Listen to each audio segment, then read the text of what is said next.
Then udaba lwanamhlanje lothi lona umbuso wezulu ngwakonkala ngwalaba abafana laba konkala. Kambe kulomuntu wakonkala kona ngesibona izandla sukumana abakonkala kele sukume hey uyi-1 abazukulu bakhona ke abakonkala ke mbona abazukulu bakonkala mana so obusukumela unjalo abazukulu bakonkala bathi malume konkala labo bani labathi aunt sukumani sibo right nanguyani liyabona laba bantu labo eBhayibheli lithi umbuso wezulu ongowabanje ngalaba abantu laba abontu bayahamba ezulwini thina sesingabajoyina nxa silokuza leqeda lapha limbona nje sesingabajoyina okwezulwini uqeda lapha umbone mntana right sesingahlala phansi now kungani sisitsho njalo ngoba iBhayibheli lecho njalo khangela ukubona silama verses zafunda la ngikhandela ukuthi inkonzo le ibe mfitshane kwenza ukuthi sichayise masinyane siyephenduka ngoba sizathola okuningi kwedlula konke emini sibuya la but khangela kathesi iBhayibheli lithi lona kuJohane 13 verse 14 lo 15 akusifundele khonapho fane ekhaya Johane verse 13 Johane 13 verse 14 lo 15 awusifundele kakhulu khona lapho uJohane 13 verse ngelika 14 right uba mina ke inkosi lo mfundisi wenu ngigezise inyawo zenu right lina ke lifanele ukugezisana inyawo right ngoba ngilinikile isibonelo yes ukuba lenze lani njengokuba ngenzile kini right for I have given you an example ngiliphile isibonelo ukuba lenze njani lani njengoba ngenzile kini. Now background yendaba le liyayikhumbula ukuthi abafundi babephikisana ukuthi omkhulu ngubani phakathi kwabo. Right? Number 1. Number 2, sebefikile lapha abaya khona kwakulomkhuba ukuthi nxa uhamba ngale kwauhanjwa ngembatata kumbe ngenyawo. Nxa uhamba ngembatata lihamba kwakulomkhuba ngemakhaya esigabeni esokuthi umuntu wemzini nxa efika into yokuqala ayenziwayo ukuthi njengoba eyabe gcwele uthuli luchaya emadolo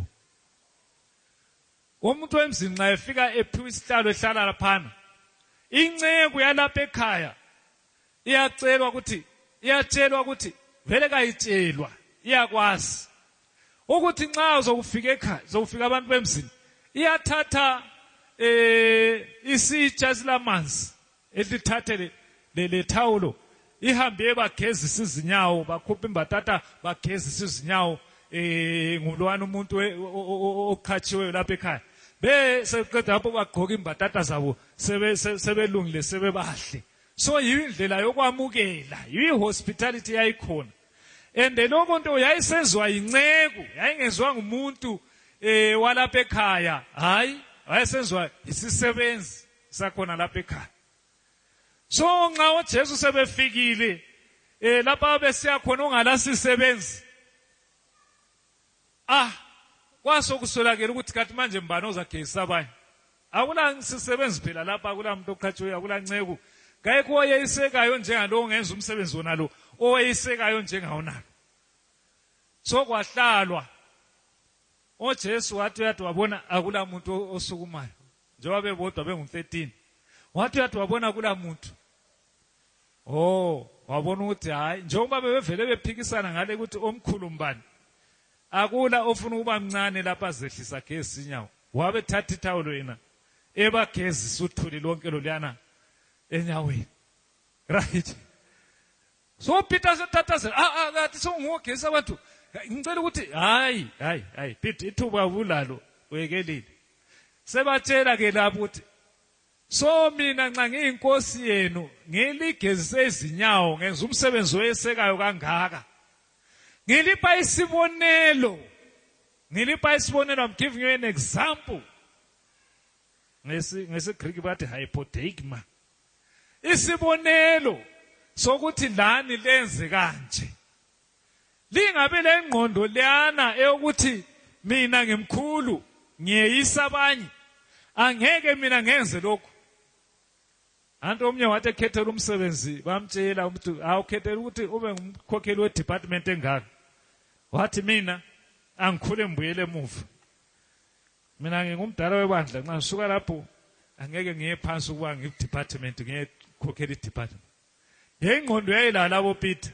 kodwa uNkulunkulu uJesu bathi hayi lingabe lengqondo enjalo na yazini ukuthi libe lengqondo leyane uqhakathekisana lina libe ngabancane uqhakathekisa abanye uPaul wasekuphinda asilasikhathi sokukufunda khona wayesiba isibonelo so isiKristu yireligion yesibonelo nxa ungumKristu ungumuntu olandela uJesu you are following Jesus akubale uMatthew 4 verse 19 lo 20 ozwe ukuthi uthi uJesu impilo yakhe yonke isibonelo lo Petro uyawukhuluma asilezakhathi sokubala uPetro but ebala yona lo Matthew 4 verse 19 lo 20 verse 19 yeah wasesithi kubo ngilandelani ngizakulenza libe ngabagoli babantu yeah basebechiya amambuli bamlandela right so uJesu uthi ngilandelani nxa ekhuluma ngokuthi ngilandelani follow nxa ulilandela ngesiGreek lithi akolotheu kusitsho ukuthi follow after or make a pattern njengalona leliyana esikhulume ngalo lokuqala a pattern example yakhona it's a pattern to follow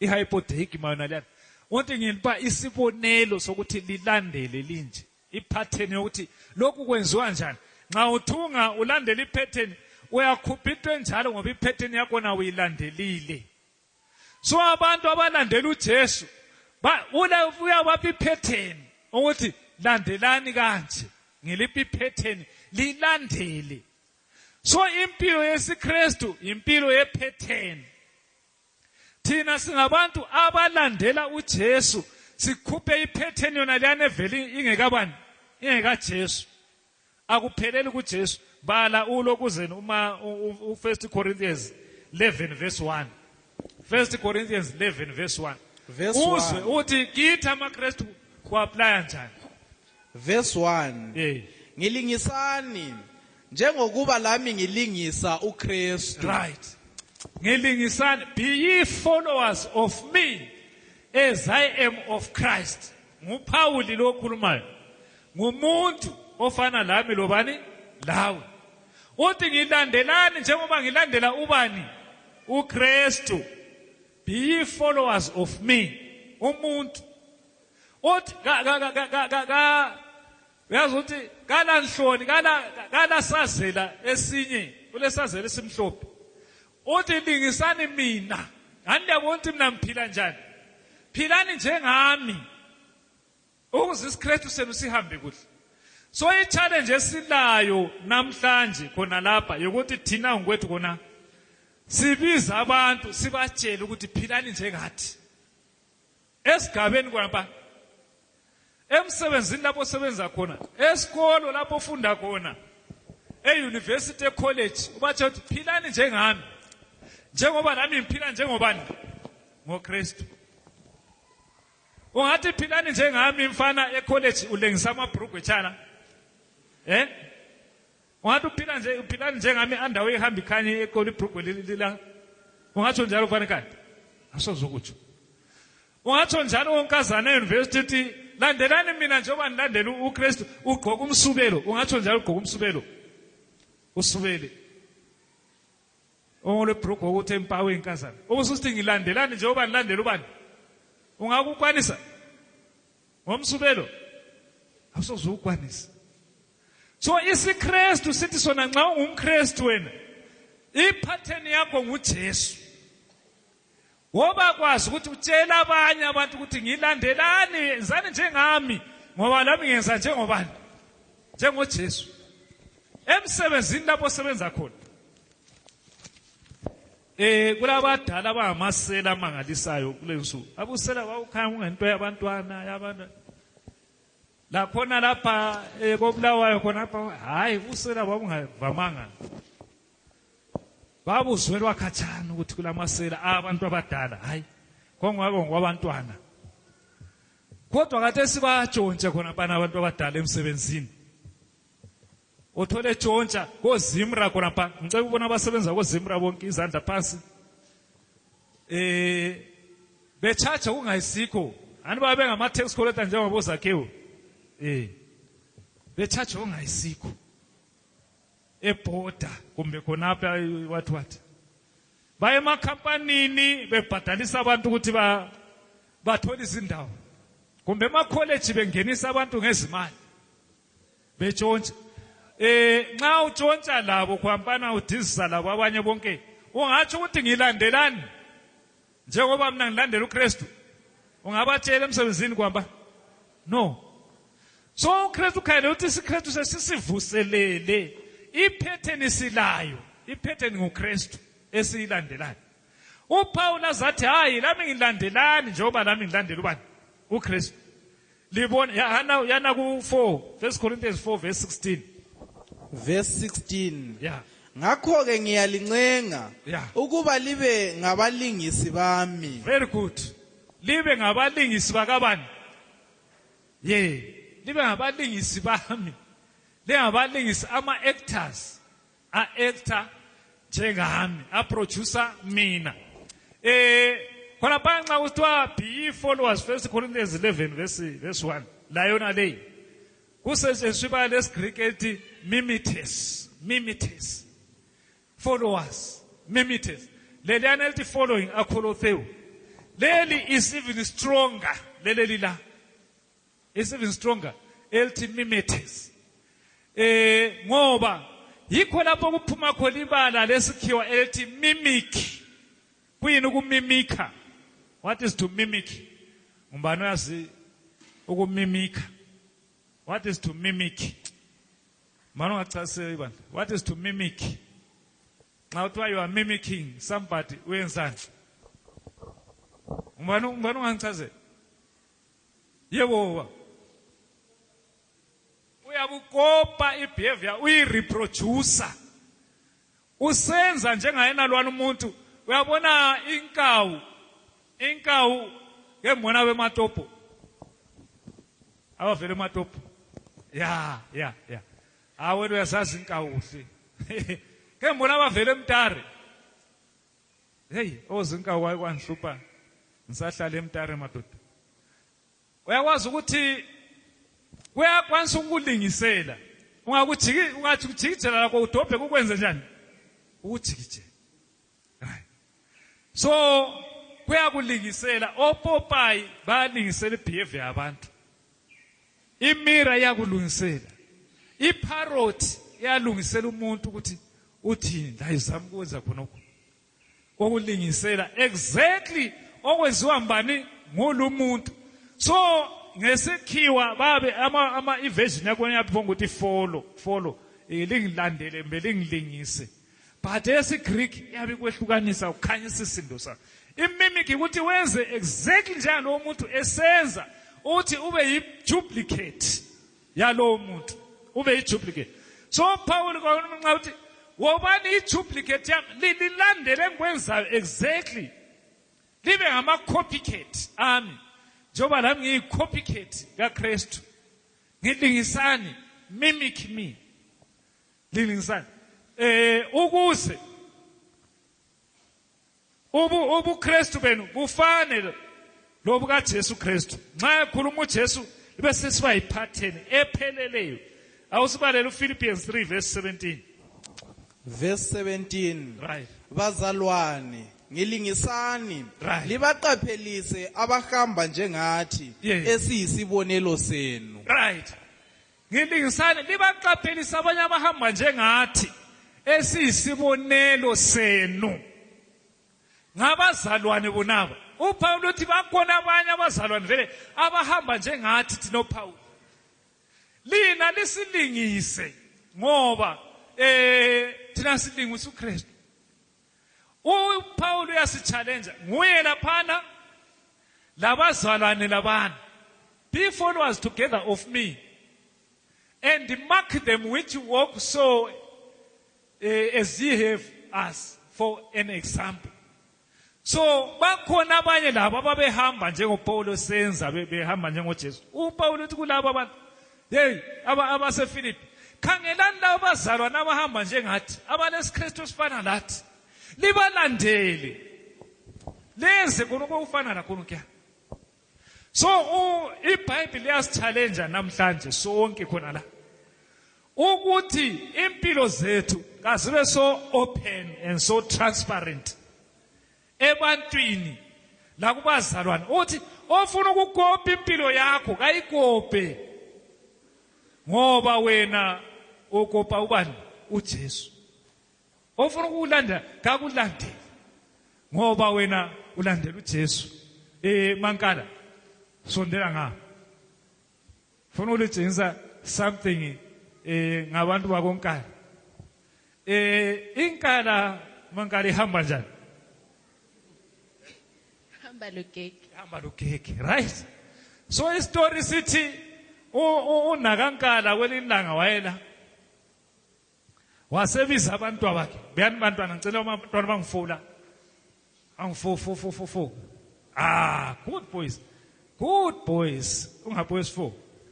Na ngombodlela buyani la. Right. So inkala sibiza abantwana. Uhamba lugege uhamba njani bantu bami? Nxa usiyale uyahamba ukhangelele. Kodwa usiya ngaphi? Usiyale. So uyahamba so. Yabona? Yeah. Nxa usiya phambili lapha uyahamba ukhangelele asikhangeleni le. Asambeni ngale ku PA system. Asikhangeleni le. Asambeni ku PA system. Sambeni.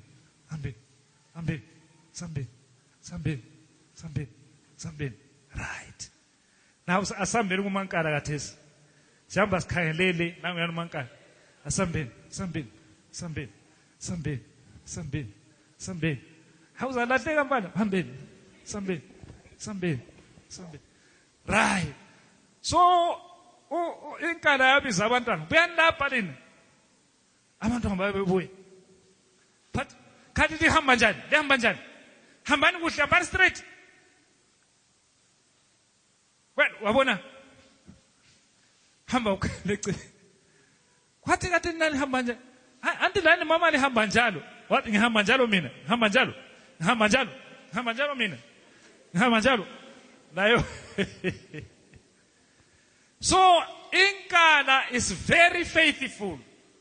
Ngoba ilandela exactly okwenziwa mbani ngumzali wakho. Yeah. Ayiphambanisa awusozuyibona ihamba straight. Ihamba njengomzali kabani wayo. And yikho khona kuNkulunkulu athi kufanele sibe yikho khona. Inkosi libusise kakhulu. Inkosi kubusise mankala. Inkosi libusise abantu abami. uNkulunkulu uthi kufanele sibe njalo. Sihambe njengobani? NjengoKristu. Abanye bakazi babusa isikhathi lihamba njani? Indaba nalikhonza ngeSabatha abanye bekhonza ngeSonto. Indaba lingadli lokhu lingadli iphokhu pie. Hayi, sihamba njalo. Njengoba uKristu wahamba njani? Kanjalo. Ngoba we are mimickers. Mimic me as I mimic Christ. Fanele simduplicate uKristu. Simlandele ukuthi abantu bazi bamangale ukuthi kathi impilo yakho yaphonga ulandela. Abanye bayamangalisa. Uthi umuntu oyinkala setholakala ehamba straight. Uzufane labo abanye khonapha liyake libuswe. Uthi kathi lawe uyadla iphokuphi kathi wena usomsabatha.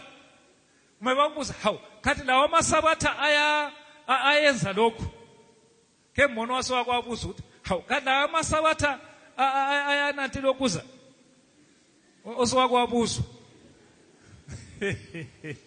anjye yabona baza kubuza phela uthi hawu khathi lawo amasabatha ayadizisa lapha emsebenzini khathi lawo amasabatha ayenza lokhu thina sasithi kumbe amasabatha ngenxa ukuthi yabusuyekele kulandela uKristu sulandela bona uRomans 12 uthini verse 1 and 2 uRomans 12 uthini thina siyabe sibhizi argue khona umuntu argue ngalokhana lalokhana elandela umhlaba uthi what's wrong with it what's wrong ayisikho phela ukaKristu antoni ulandela uKristu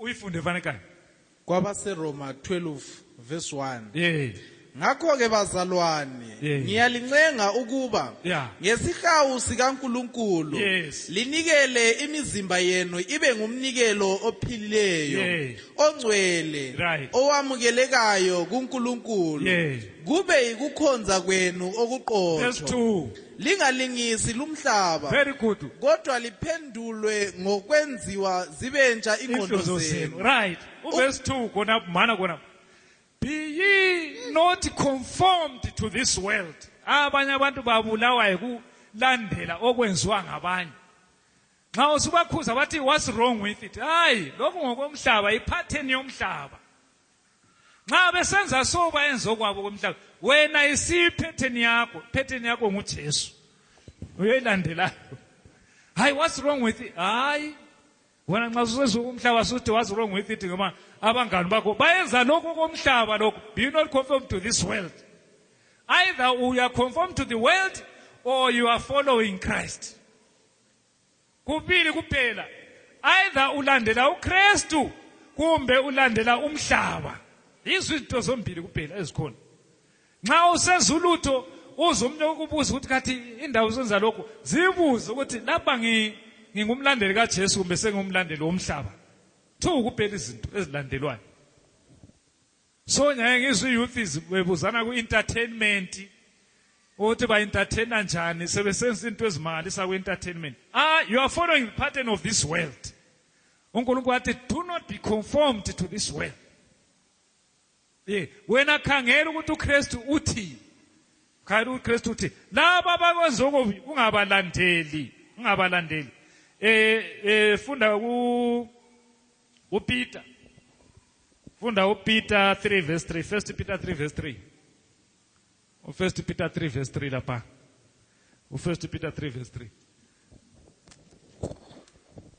verse 3 yeah ukuceca kwenu kakungabi ngokwangaphandle okokuluka inwele lokokufaka igolide lokokugqoka izambatho verse 4 kodwa kakube ngumuntu osithekileyo wenhliziyo oceca ngokungagugiyo komoya omnene lokuthula right kubeka okuligugu phambi kukaNkulunkulu right iqhubeka uverse 4 ilandela umcabango wokuqathanisa phakathi kokomhlaba lokukaNkulunkulu ukwehlukanisa phakathi kokomhlaba lokukaNkulunkulu uNkulunkulu uyaletha eyakhe iframe entsha abeseletha ukuthi uSathane la uzaletha kwakhe ende wena yazi ukuthi uyi-imitator kaNkulunkulu asicineke ngo1 Thessalonians 5 verse 15 1 Thessalonians 5 verse 15 kumbe 1 verse 6 waqala ngo1 verse 6 akuyabe kuright 1 Thessalonica 1 verse 6 lani lalingisa verse 6 lani lalingisa thina lenkosi ekuhluphekeni okukhulu selilamukele ilizwi ngokuthokoza kukamoya ongcwele and he became followers of us and of the Lord khonapho yabuqedile libe ngabalandeli bethu labaka Jesu seliqedile you became imitators of Christ and of us So nxa ungumKristu woba lesibindi sokuthi ube njengoPauli othi lina libe ngabalandeli bethu laba abalandeli bakaKristu suqedile hayi khona ukuba conformed to the world. No. So be ye imitators. Balu 5 ke verse 15. Verse 15. Yes. Qaphelani. Yes. Ukuba kungabi khona ophindisela omunye okubi ngokubi. Yeah. Kodwa zamani ukwenza okuhle. Yeah. Omunye komunye lakibo bonke. Right. Verse 16. Verse 16. Yeah. Thokozani njalo njalo. 1 Thessalonians 5 verse 15 and 16. 1 Thessalonians 5 verse 16 and 15. Asingedlulwa zinkala. Ukuthi thina see that none render evil for evil, but ever follow that which is good. Lilandele lokho okunjani? Imitate, reproduce that which is good. Okuvela kuNkulunkulu. Ngithanda ukuthi sibe lo mthandazo obonto ukuthi hayi ngicela ukuthi lami ngifuze inkala sihlabele ing131 ethi mangifuze ubani uJesu. Impilo yakho ingaba njalo ibe yiexample kwabanye. Lawe ulandela uJesu. Then awusozube lo hlupho lokuba conformed to this world. Kuzaba lula. Olesifiso sokuthi Nkosi umnyaka uqalisa. Ngicela ukuthi lo nyaka impilo yami ingafanele yomhlabeni kodwa ifanele kaJesu. Ngibe yimimika kumbe imitator. Ngibe yiactor umlungiseli ngilingise wena. Nxa unjalo bakithi wohla uphakame lami kumbe uphakamise isandla sibe lo mthandazo sike sizinikele ukuthi singedlulwa inkala elandelayo umdali unina wayo kumbuyise asiphakame sibe lo mthandazo abacela into enjalo abacela ukugcwaliswa umoya oyingcwele. Ngomoya engcwele nguye uzawucontrola engqondweni lasemandleni kupha amandla ukuthi utshintshe impilo ube yimimika of Jesus. Ungabi conformed to this world. Reproduce impilo kaJesu. Abantu ubanxuse, open your life. Uyivula impilo yakho ungazihluphi ngokuthi kulomunye ongathini. Open it for anyone to see. Osibatshe uthi ngilandelani njengoba lami ngilandela ubani? uKristu. Asikhuleke nini.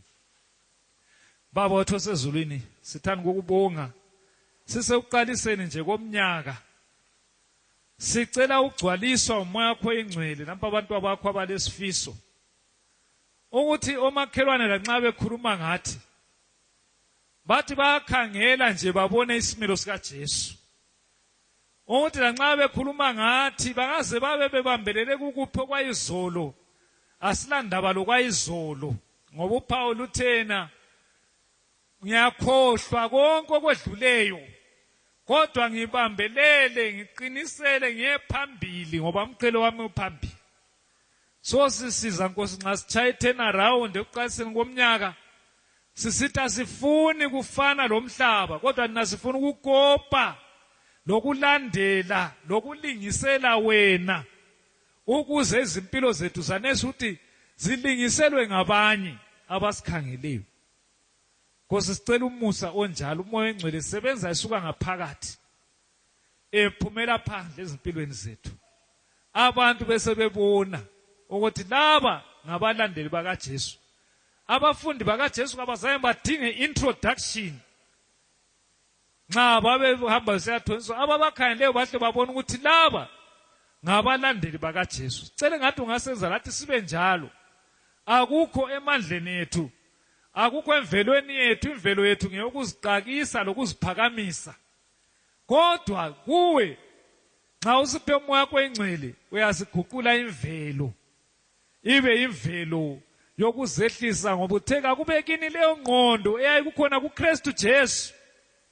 Owathi lanxa eyinkosi yamakhosi edale umhlaba wonke unalo kodwa wazehlisa wafana lenceku. Siphe ingqondo enjalo Nkosi yami ethandekayo. Ubusisiba isiKristu esihlanzekileyo, esihlambulukileyo, esingadingi ufihlwa, esicacileyo, esinesazelo esimhlophe. Ukuze lanxa sihamba sizenze into, sihambe sicele sile nje cala celeni, sikwazi ukuthi singabalingisi bakaJesu. Senzela umusa njengebandla lePhelandaba, libuse lona elibandla, ubusa amafamily wonke ami lapha. Ubusa abantwana labatsha, buse abadala, okhulu labogugu. Bekulona elibandla, ibandla leli liqhubeke libe lodumo oluhle olumangalisayo. Yenza izimanga zakho kulona elibandla, usindiswa abantu kwenzakaleni. Kube lemitshato engcwele, kube lento ezinhle ezenzakala kulona elibandla. Ngenxa ukuthi ususithelele umoya wakho lonyaka limangalise ibandla likaPhelandaba ngenxa yomoya oluthelele wona oyingcwele. Siyamcela umnyaka uqalisa ukuthi wonke umuntu olikuleli bandla kagcwaliswe ngayo umoya engcwele. Abantu bakubale sicela ke ngamakhaya ngomuntu sicela ngathi ungazinanzelela ngendlela eqhathekile. Ubasabele, babusise empilweni zabo lasemsebenzini lezikolo lasezimulini kuwona lumnyaka wonke babone ukuphumelela kwakho ngegama likaJesu ehlala kuze kube nini siyakhuleka. Amen.